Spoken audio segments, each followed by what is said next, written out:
Hello guys, may bago naman akong pagkikitaan. Ito ay yung tinatawag na Miss Corner. So, ngayon, isa na akong officially member. So, dito muna tayo sa tax guys. So, may tax kasi dito kapag mag-complete mo to is mabibigyan ka ng So, ito yung gagawin ko yung sa YouTube. Gagawa ko ng YouTube video tapos i-gagamit ko. So, ito yung mga nila guys.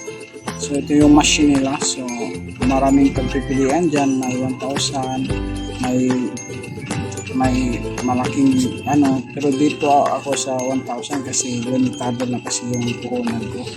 So yung 1,000 is makakatanggap ka ng 61 pesos within 260 days. So every day po yun hanggang 260 days yun ang tatanggapin mo sa 1,000 mo na puhunan. So marami dito, maraming malakihan. So mga mayayaman lang mga dito yung mga malakihan.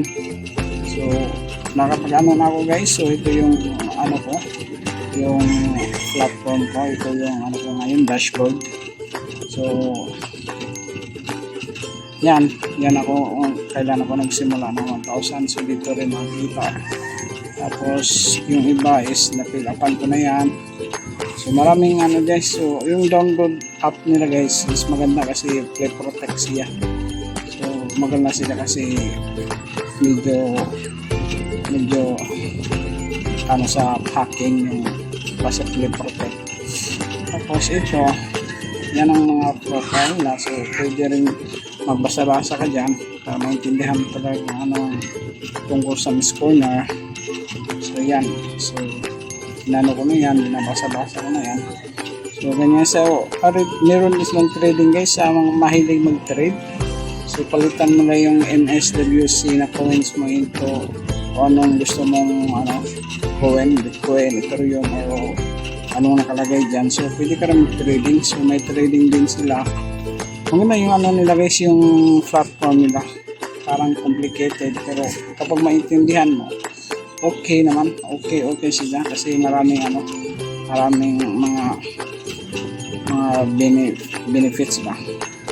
So ito yung mga nila. So ito yung file din mga kung gusto mong i-explore. So andito nakalagay sa expand more. So ikot mo yung expand more, makikita yung menu. So explore mo lang yun. So ito yung ko, yung in-order ko na 1,000. So makakatanggap ako ng 61 pesos per day within 260 days. So araw-araw na yan starting tomorrow kasi ngayon lang ako nagsimula. Kasi ngayon ko lang to nalalaman ang tungkol sa Miss Corner. So medyo ilang buwan na rin sila nakapag-start sa Pilipinas. So medyo nahuli na ako. Pero okay lang din kasi yung platform nila is very relevant naman. Hindi masyadong malaki ang offer. Kasi meron kasi ibang mga platform malaking offer kasi mawala lang ilang weeks mawala agad. So ito tumatakbo na sila ng ilang buwan, almost I think 6 to 7 months ang gano'n na sila tumatakbo. So nakapag ko. So